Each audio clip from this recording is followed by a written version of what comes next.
사순절 두 번째 주일인데 오늘부터 십자가 이야기를 좀 하려고 합니다.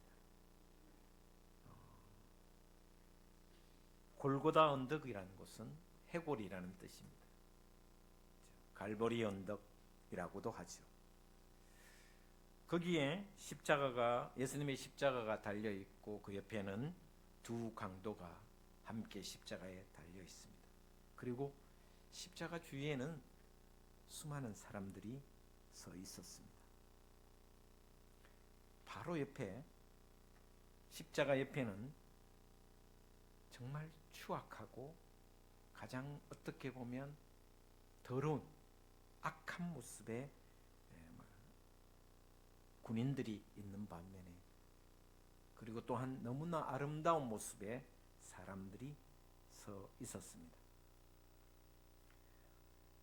여러분, 십자가의 고통은 이루 형용할 수가 없습니다.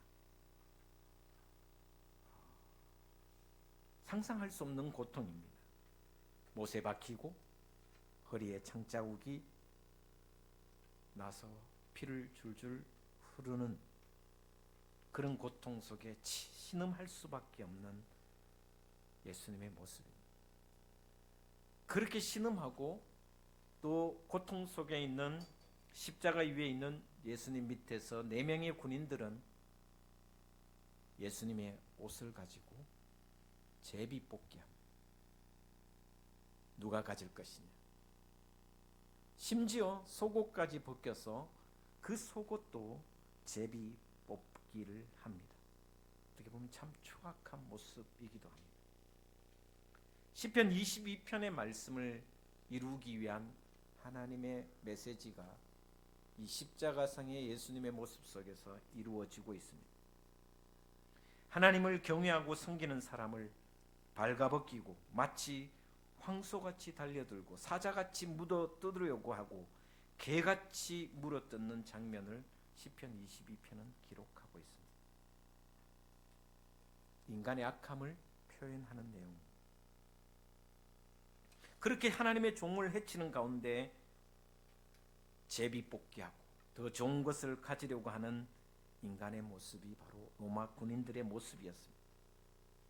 그런데 그렇게 흥정하고 또 제비 뽑기하는 또 다른 사람들이 있었습니다.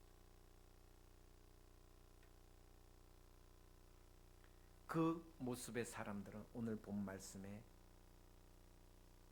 예수님의 어머니 마리아,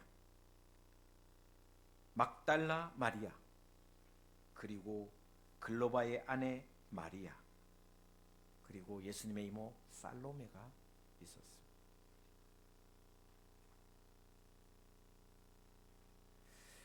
이 추악한 군인들 옆에 세상에서 가장 아름다운 사람들의 모습이 나옵니다. 오늘 제가 말씀드리고자 하는 것은 저와 여러분은 우리에게 주신 생명, 예수 그리스도를 통하여 주신 생명, 평안, 용서, 영생, 그것을 얻었는데 나는 십자가 앞에서 어떤 믿음으로, 어떤 고백을 하고 어떤 마음으로 살아가는가에 대한 이야기를 하고자 합니다. 오늘 본문은 제자들은 다 떠나고 도망갔지만 이 여인들은 끝까지 예수님 곁에 있었던 모습을 봅니다. 그래서 믿음의 사람들 가운데 여인들의 믿음이 더 대단하다라는 생각을 가끔 하고 있습니다. 물론 오늘 본 말씀에 예수님께서 사랑하시는 제자 한 사람, 그 사랑하시는 제자는 요한입니다. 요한도 있었지만 대부분은 마지막까지 십자가 곁에 있었던 사람은 바로 여인들이었습니다. 연약한 여인들이 예수님 십자가 곁에 끝까지 함께 했다. 그래서 오늘 제가 여러분과 함께 부른 찬송, 오늘 본 말씀 오늘 본문과 함께 연관된 찬송, 거기 너 있었는가 그때.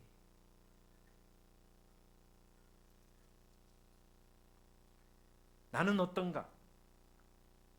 십자가에 죽으실 때 그 곁에 있었는가?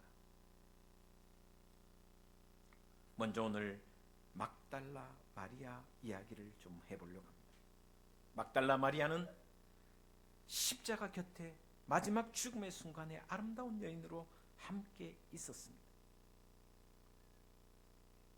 연약한 여자로 무시무시한 체형장에 예수님 곁에 어떻게 있을 수 있었을까? 당신은 왜 여기 있습니까? 라고 물으면 마리아는 이렇게 대답했을 겁니다.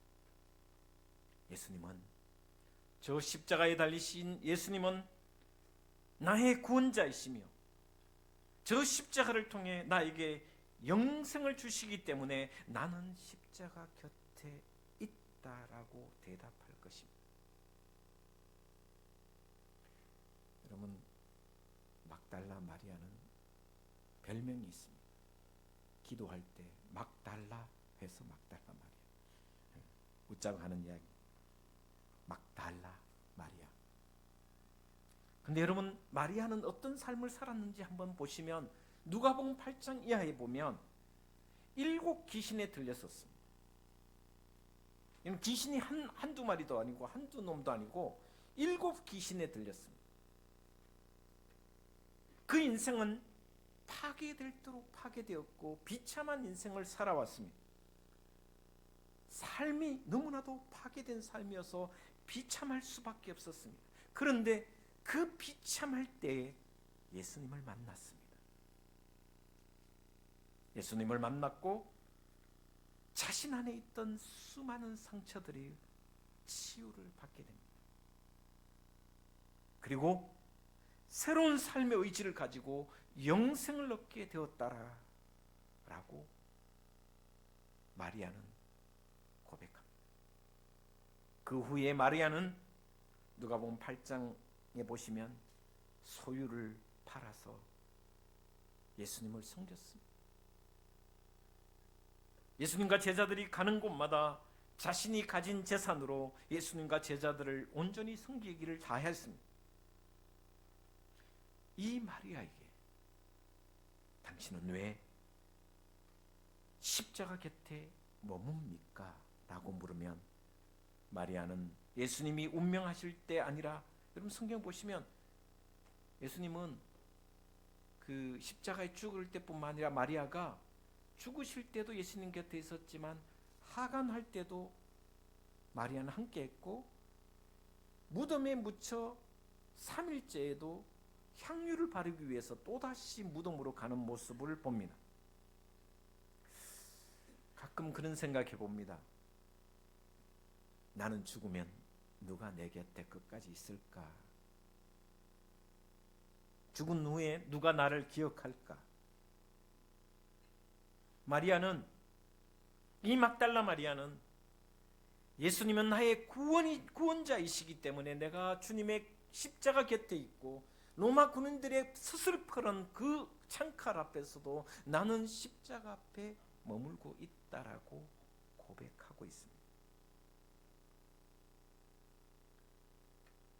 예수님의 죽음은 나의 과거의 죽음이며 예수님이 무덤에 묻힌 것은 내 과거의 모든 것이 묻힌 것이며 예수님의 부활은 내가 다시 사는 것과 같은 새 삶의 출발점이기에 나는 예수님의 곁에, 십자가 곁에 머문다고 답할 것입니다. 여러분, 마리아처럼 예수님의 죽음이 내 과거의 죽음이요, 예수님이 묻힌 것은 내 비참한 과거가 묻힌 것이요, 예수님의 부활은 내가 다시 산 것과 같은 새로운 생명의 출발점이기에 나도 예수님의 십자가 곁에 머물겠다라고 고백하는 저와 여러분 되시기를 주님의 이름으로 축복을 드립니다.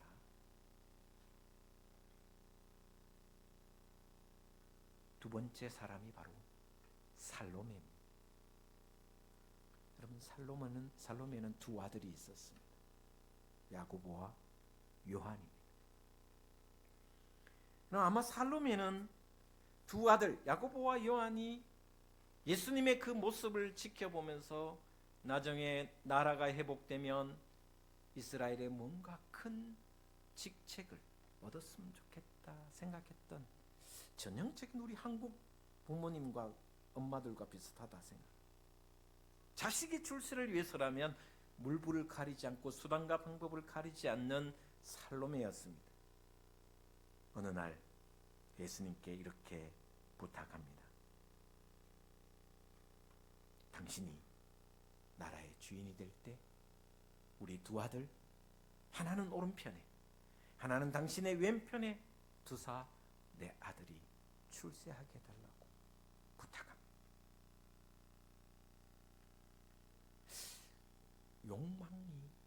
욕심이 엄청 많은 여인입니다. 그때 예수님께서 뭐라고 말씀하시냐면 이렇게 말씀하십니다. 내가 마시는 잔을 마실 수 있느냐? 이 살로메에게 네가 내가 마시는 잔을 마실 수 있느냐? 그렇게 묻습니다. 그러자 이 살로메가 뭐라고 대답하냐면 나도 마시겠습니다. 그리고 우리 두 아들 야고보와 요한도 그 잔을 마시겠습니다 라고 고백합니다. 그런데요, 살로메가 떠난 후에 제자들이 다툼을 합니다. 왜? 한 자리 때문에. 살로메, 야고보와 요한의 어머니가 와서 예수님께 한 녀석은 오른편에 한 녀석은 왼편에 정말 좋은 자리, 굵직한 자리, 한 자리 달라고 하는 그 모습을 지켜보면서 제자들은 시기와 질투를 합니다. 아니, 내가 얼마나 지금까지 예수님 따르면서 열심히 섬겼는데 자는 뭐고 엄마가 와서 저렇게 부탁하네?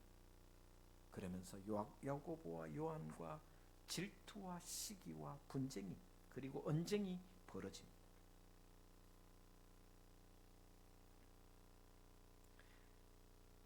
그런데 그런 이 살로메가 예수님의 십자가 곁에 서 있습니다. 형장의 이슬로 사라지면 그동안 꿈꿨던 욕망 덩어리의 그 모든 것은 사라지는 그때에 이 살로메가 예수님의 십자가 옆에 곁에 서 있습니다. 당신은 왜 주님 십자가 곁에 있느냐고 물으면 살로메는 이렇게 대답할 겁니다. 십자가는 나에게 사랑의 채찍이기 때문입니다. 나의 욕망과 나의 이기심과 나만을 위한 것을 깨우치는 책망의 십자가이기 때문에 나는 십자가 곁에 있습니다 라고 고백할 것입니다. 십자가의 자리는 심판의 자리입니다. 그 책망을 살로메는 기꺼이 받아들입니다. 사랑의 채찍으로 나를 깨워주신 주님의 십자가를 나는 결단코 떠날 수 없다고 말할 것입니다.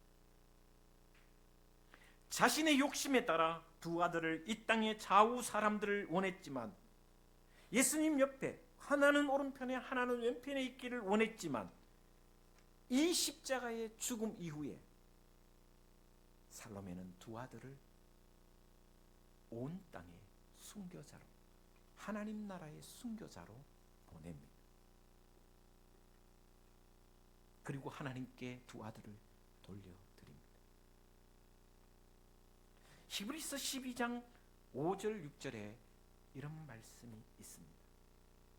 히브리서 12장 5절 6절 같이 한번 보도록 하겠습니다. 시작. 또 아들들에게 권하는 것 같이 너희에게 권면하신 말씀도 있었도다. 일러스되 내 아들아 주의 징계하심을 경히 여기지 말며 그에게 구질함을 받을 때에 낙심하지 말라. 주께서 그 사랑하시는 자를 징계하시고 그가 받아들이시는 아들마다 채찍질 하심이라 하였으니. 욕망 덩어리였던 이 살로메는 십자가 앞에서 떠나지 않습니다. 주님의 십자가는 사랑의 채찍입니다. 내 두 아들을 주님 곁에 두고자 했던 그 욕심을 다 내려놓고 이제 두 아들을 하나님 나라의 순교자로 보내어 하나님께 돌려드리는 각오, 그 징계와 그 채찍을 십자가 앞에서 아멘으로 화답합니다.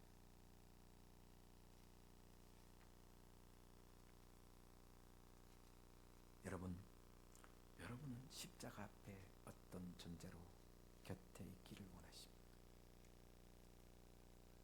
십자가는 때로는 구원의 십자가, 때로는 징계의 십자가, 사랑의 채찍으로도 다가옵니다.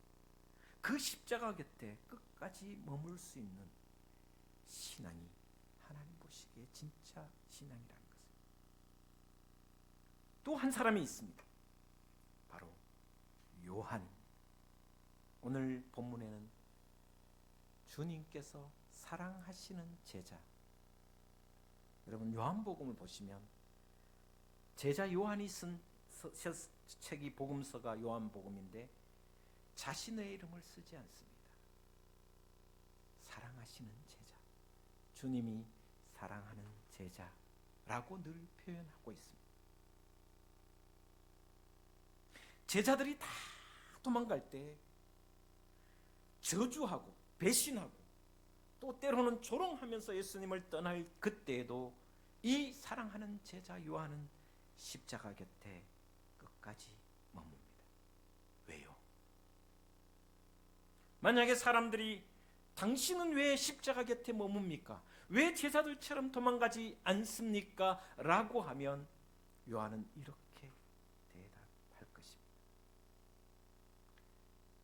주님의 사랑 때문에 나는 십자가 곁에 머뭅니다 라고 고백할 것입니다. 여러분 최후의 만찬 보면 요한복음 13장이든지 마태, 마가, 누가 다 보시면 재밌는 구절이 있습니다. 최후의 만찬을 하고 난 뒤에 여러분 나중에 한번 성경을 한번 요한복음도 한번 다시 한번 보시면 좋겠습니다. 최후의 만찬이 끝나고 난 뒤에 예수의 제자 중 그의 사랑하시는 제자 하나가 예수님 품에 누웠더라 이런 말씀이 있습니다.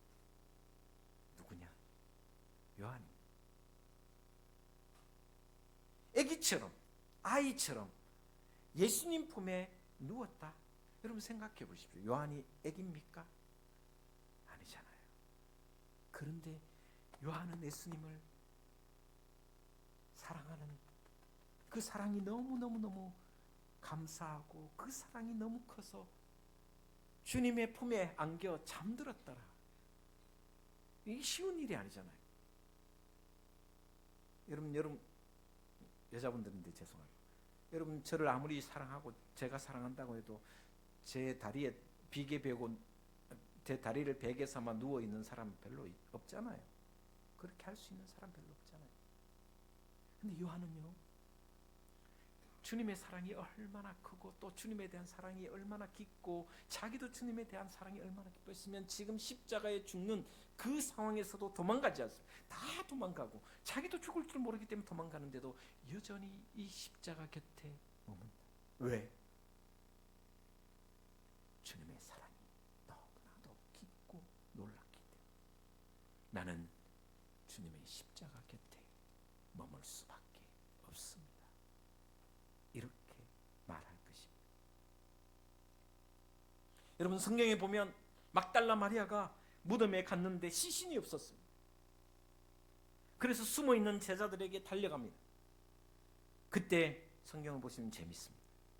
베드로가 요한과 함께 십자가 그 예수님의 그 무덤 그 무덤을 향해 득달같이 달려갑니다. 여러분 누가 먼저 도착할게요? 요한이 먼저 도착. 놀랍습니다. 예수님이 시신이 없다는 소식을 듣자마자 베드로하고 같이 달렸는데 요한이 먼저 도착. 베드로가 나이가 좀 들었을 수도 있겠지만 성경의 표현은 그렇습니다. 그만큼 요한은 예수님의 사랑을 받았기 때문에. 나만큼 주님의 은혜를 입은 사람이 없다라는 것을 그는 너무나도 잘 알았습니다.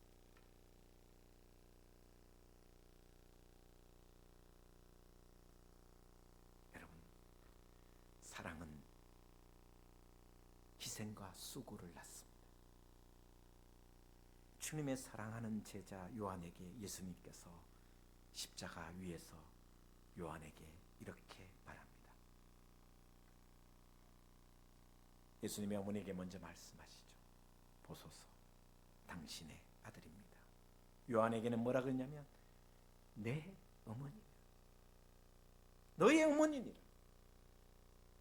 지금 나는 아들로서 역할을 못하고 죽지만 네가 대신하여 나를 대신하여 어머니, 우리 엄마의 아들이 되어다. 그날 이후로 요한은 예수님의 어머니를 끝까지 자기 집에 모시고 살았다. 사랑은 수고와 희생이 따르게 되어 있습니다. 오늘 마지막 볼 사람은 바로 예수님의 어머니입니다. 당신은 어떻게 아들이 죽어가는 모습을 지켜보며 십자가 곁에 머물고 있습니까? 마리아는 이렇게 대답할 것입니다. 내 새끼이기 때문에, 모종이기 때문에. 여러분, 성경을 보시면 요한복음 참 재미있습니다. 요한복음 2장에 가나의 혼인잔치 나옵니다. 가나의 혼인잔치 포도주가 떨어졌을 때 어머니 마리아가 예수님께 부탁합니다. 아들아, 포도주가 떨어졌단다. 네가 좀 어떻게 해봐. 예수님께서 내 때가 아니지만 어머니 말씀이니 하겠습니다 하고 물로 포도주를 만들어요. 여러분, 물이 포도주가 떨어지면 잔치가 얼마나 뭐랄까요, 좀 요거도 먹겠죠. 그런데 그 잔치가 얼마나 기쁨의 잔치가 되었는지 포도주를 서로 보면서 예수님과 어머니는 아마 기쁘고 기뻐하며 즐거워했을 것입니다. 서로 말은 안 했지만 예수님과 마리아는 서로 눈빛을 주고받으면서 엄청 기쁨에 있을 것입니다. 그런데요, 복음서 마지막 장면은 십자가의 자리에 아들과 엄마가, 아들은 십자가 위에서 죽음을 맞이하고 그 아들의 죽음을 지켜보는 어머니의 마음. 여러분, 마리아가 처음 임신할 때 천사가 와서 이렇게 말합니다. 여자 중에 너보다 복된 사람은 없노라.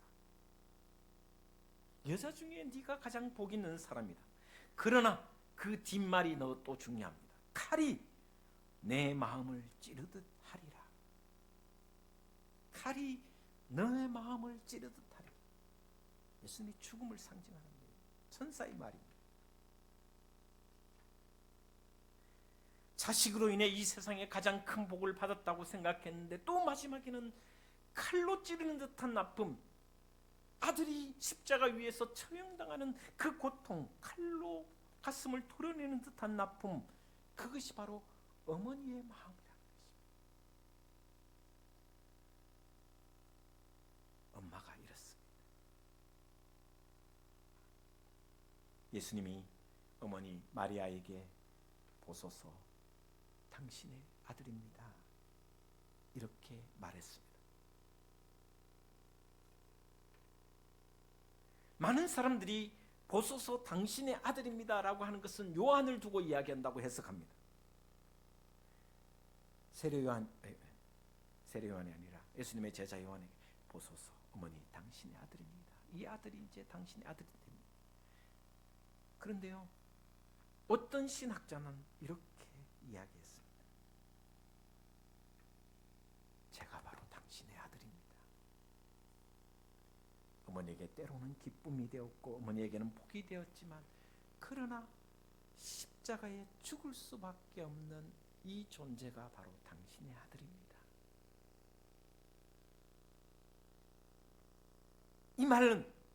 이 말 속에는 당신이 없었으면, 어머니가 없었으면 내가 여기 없었을 것입니다.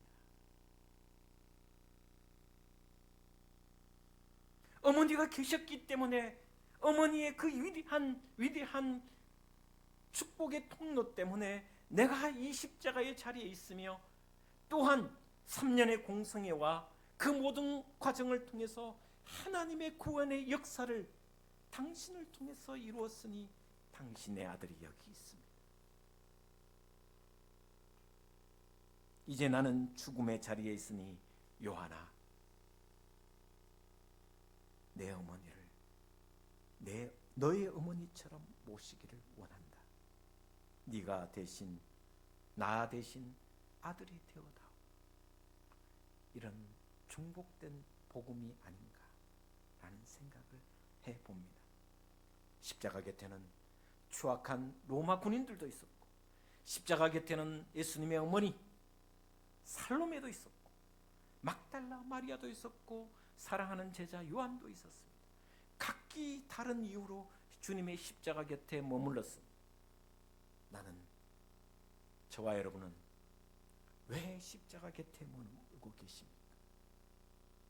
사랑 때문에, 모종으로, 아니면 사랑의 채찍이기 때문에, 구원자이시기 때문에 답을 찾아가시는 사순절이 되셔서 주님의 십자가 곁에 영원토록 머물러가는 저와 여러분 되시기를, 거기 너 있었는가 할 때 내가 거기 있었습니다 고백하는 저와 여러분 되시기를 주님의 이름으로 축원을 드립니다.